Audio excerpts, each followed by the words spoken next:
বাংলাদেশ সেনাবাহিনীর 46 স্বতন্ত্র পদাতিক ব্রিগেডের অধীনস্থ 4 বীর গত 20 জুলাই 2024 থেকে দেশের আইন শৃঙ্খলা রক্ষার্থে এবং দেশের জনগণের নিরাপত্তায় ঢাকার আজিমপুর এলাকায় মোতায়েন হয়েছে।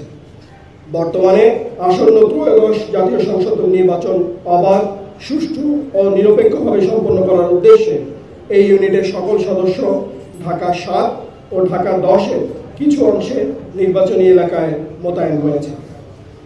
আপনারা জানেন, একটি অবাধ, সুষ্ঠু ও উৎসবমুখ নির্বাচন অনুষ্ঠানে সেনাবাহিনী বদ্ধপরিকর। সম্মানিত সেনাবাহিনী প্রধান গতকাল গুলিস্তানে জাতীয় স্টেডিয়ামে আমাদেরকে দিক নির্দেশনা প্রদান করেছেন। নির্বাচনী পরিবেশ যেন সুষ্ঠু থাকে এবং কোনো দুষ্কৃতিকারী যেন অপতৎপরতার মাধ্যমে জনগণের ভোটাধিকার হরণ না করতে পারে, সেজন্য আমরা অব্যাহত রোবাস্ট ডোমিনেশন পেট্রোল এবং বিভিন্ন অভিযান চলমান রেখেছি।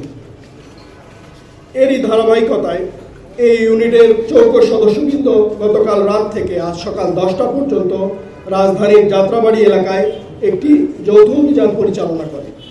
উক্ত অভিযানে এই এলাকার একজন কুখ্যাত সন্ত্রাসী এবং মাদক ব্যবসায়ী পিচ্চি মাসুম সহ এবং তার আরও 3 সহযোগী সহ সর্বমোট 4 জন সন্ত্রাসীকে এবং মাদক ব্যবসায়ীকে সেনাবাহিনী গ্রেপ্তার করতে সমর্থ হয়।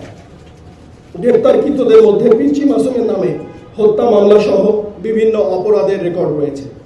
এই অভিযানটি বেশ রোমহর্ষক ছিল। ইতিপূর্বে অন্যান্য আইন শৃঙ্খলা বাহিনী বেশ কয়েকবার তাকে গ্রেপ্তার করার চেষ্টা করেছে, কিন্তু সে বিভিন্ন সময়ে পালিয়ে গিয়েছে।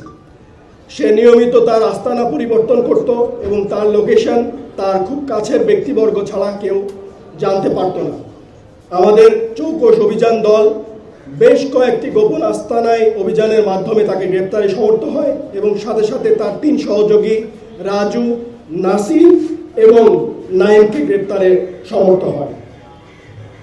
এছাড়াও পিচ্চি মাসুম, তার সহযোগী রাসেল ও আলামিনের বাসা হতে এবং অভিযান এলাকা হতে সর্বমোট 2টি বিদেশি পিস্তল, 1টি রিভলভার, 1টি ডামি পিস্তল, 3 রাউন্ড অ্যামুনিশন, 3টি ওয়াকিটকি সেট, বেশ কয়েকটি ধারালো দেশি অস্ত্র, প্রায় 500 গ্রাম হেরোইন, 263 পিস পুরিয়া হেরোইন, 100 গ্রাম গাঁজা, নগদ 5,18,444 টাকা, 17টি মোবাইল ফোন, সিম কার্ড সহ 3টি ঘড়ি ও স্বর্ণের চেন আলামত হিসেবে জব্দ করা হয়েছে।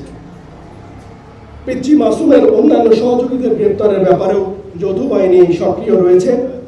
আমরা জাতীয় নির্বাচনের পূর্বে অপরাধী ও সন্ত্রাসীদেরকে গ্রেপ্তারের মাধ্যমে একটি নিরাপদ ও সুষ্ঠু পরিবেশ তৈরি করতে চাই, যেন সকলে নির্বিঘ্নে ভোটাধিকার প্রয়োগ করতে পারেন। সুষ্ঠু ও অবাধ নির্বাচনী পরিবেশ তৈরির লক্ষ্যে বাংলাদেশ সেনাবাহিনী সর্বদা সক্রিয় এবং নৈতিকভাবে দায়িত্ব পালন করে চলেছে।